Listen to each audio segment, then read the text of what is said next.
Hi எல்லாருக்கும். இப்போ பார்த்தீங்கன்னா iPhone 13 தான் நம்ம ரெடி பண்ண போகிறோம். இதில் பார்த்தீங்கன்னா கிளாஸ் மட்டும் தான் டேமேஜ் ஆகிருக்கு, மற்றபடி டிஸ்பிளே எதுவும் டேமேஜ் ஆகலை. ஸோ நம்ம கிளாஸ் மட்டும் தனியாக ரிமூவ் பண்ணிக்கலாம்.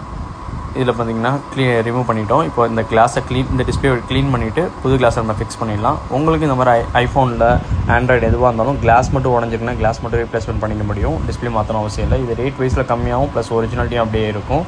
இப்போ பார்த்தீங்கன்னா நம்ம புது கிளாஸை தான் ஃபிக்ஸ் பண்ண போகிறோம். ஃபிக்ஸ் பண்ணியாச்சு. இப்போ நம்ம மிஷினில் வச்சு பஞ்சிங் பண்ணிவிட்டு பேக் பண்ணிவிட்டு நான் உங்களுக்கு ஃபினிஷிங் பண்ணி காட்டுறோம். பாருங்கள் எந்த அளவுக்கு ஃபினிஷிங் இருக்குதுன்னு தெரியும் உங்களுக்கு. ஸோ இந்த மிஷினும் நாங்கள் சேல் பண்ணிகிட்ருக்கோம். உங்களுக்கு இந்த மிஷின் வேணும்னா சரி காண்டாக்ட் பண்ணுங்கள். இது லோ ரேட்லேயே கொஞ்சம் நல்ல ஒரு மிஷின். பக்காவாக ஃபினிஷிங் க்ளீனாக எந்த ஒரு போல்ஸ் இல்லாமல் க்ளீனாக வந்துடுது.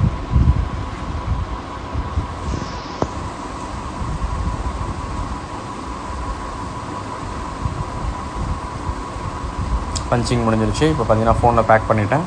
இப்போ தெரியும் உங்களுக்கு ஃபோன் பக்காவாக ரெடி ஆகிடுச்சு. பார்த்தீங்கன்னா டச் எல்லாமே ப்ராப்பராக ஒர்க் ஆகுது. எந்த ஒரு பபுள்ஸுமே இல்லை. கஸ்டமர்கிட்ட டெலிவரி பண்ணிடலாம்.